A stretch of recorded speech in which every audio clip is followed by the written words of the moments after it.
ప్రభుత్వ పాఠశాలలో విద్యార్థుల సంఖ్య అధికంగా పెరిగేలా ఉపాధ్యాయులు బాధ్యతతో నాణ్యమైన విద్యను అందించాలని మునుగోడు శాసనసభ్యులు కోమటిరెడ్డి రాజగోపాల్ రెడ్డి అన్నారు.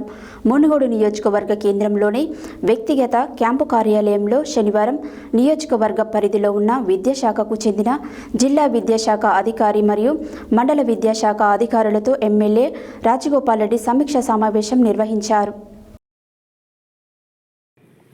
మునుగోడు నియోజకవర్గ కేంద్రంలోని వ్యక్తిగత క్యాంపు కార్యాలయంలో శనివారం నియోజకవర్గ పరిధిలో ఉన్న విద్యాశాఖకు చెందిన జిల్లా విద్యాశాఖ అధికారి మరియు మండల విద్యాశాఖ అధికారులతో మునుగోడు శాసనసభ్యులు కోమటిరెడ్డి రాజగోపాల్ రెడ్డి సమీక్ష సమావేశం నిర్వహించారు.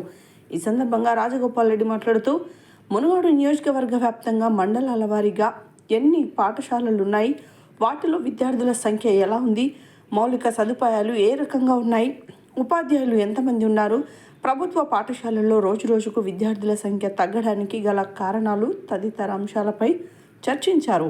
ప్రభుత్వ పాఠశాలలో నాణ్యమైన విద్యా బోధనతో పాటు మెరుగైన మౌలిక సదుపాయాల కల్పన కూడా చేపడితేనే ప్రభుత్వ పాఠశాలలో విద్యార్థుల సంఖ్య పెరుగుతుందని సూచించారు. ప్రభుత్వం పాఠశాలను పటిష్టం చేయడానికి నియోజకవర్గ వ్యాప్తంగా ప్రతి మండలాలలో 1వ తరగతి నుండి 10వ తరగతి వరకు ఒకే కాంపౌండ్లో చదివే విధంగా మెరుగైన మౌలిక సదుపాయాలతో ప్రభుత్వ పాఠశాలను అభివృద్ధి చేస్తోందని, దానికి అనుగుణంగా ప్రణాళికలు సిద్ధం చేయాలని విద్యాశాఖ అధికారులను ఆదేశించారు. మొదటి విడతగా 30 నుండి 40 ప్రభుత్వ పాఠశాలను మెరుగైన మౌలిక సదుపాయాలతో అభివృద్ధి చేస్తారని తెలిపారు. ప్రభుత్వ పరంగా ఉచితంగా నాణ్యమైన విద్యను అందించడమే ధ్యేయంగా ప్రతి ఒక్కరూ పాటుపడాలని అధికారులను కోరారు.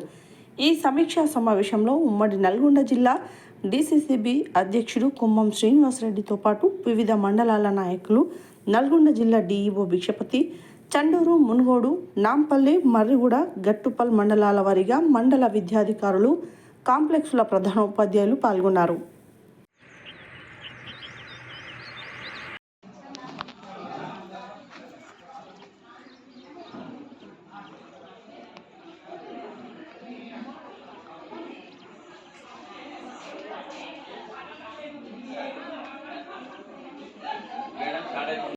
బాధలో తిరుగుతుంది.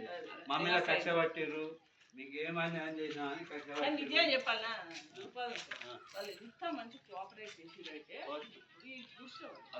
చెప్పంగానే ఎంబడే మేడం నువ్వు చెప్పినా మేము వెళ్ళిపోతాం, అంతే ఇంకేం వాదన చేయలేదు.